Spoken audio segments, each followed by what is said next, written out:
Özlüyorum özlemem mi? Yollarını gözlemem mi?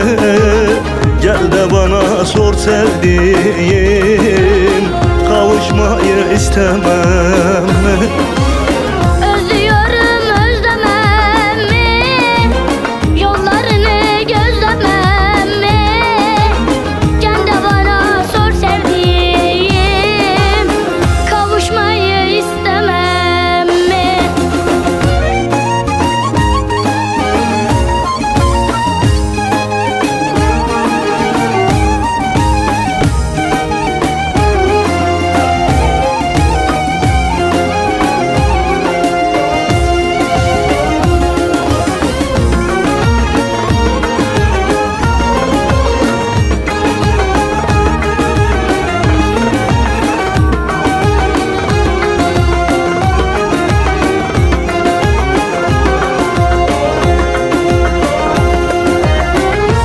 Sensizlik zulüm yar, kafam bozuk alttan ana.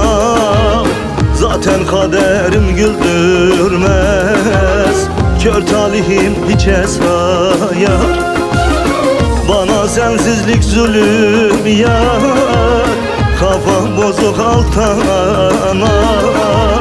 Zaten kaderim güldürmez, kör talihim hiçe sayar. Özlüyorum özlemem mi? Yollarını gözlemem mi? Gel de bana sor sevdiğim, kavuşmayı istemem mi? Özlüyorum özlemem mi?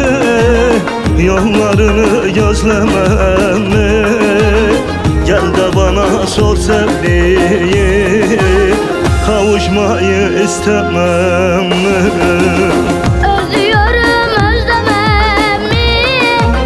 Yollarını gözlemem mi? Gel de bana sor sevdiğim, kavuşmayı istemem mi? Özlüyorum özlemem mi? Yollarını gözlemem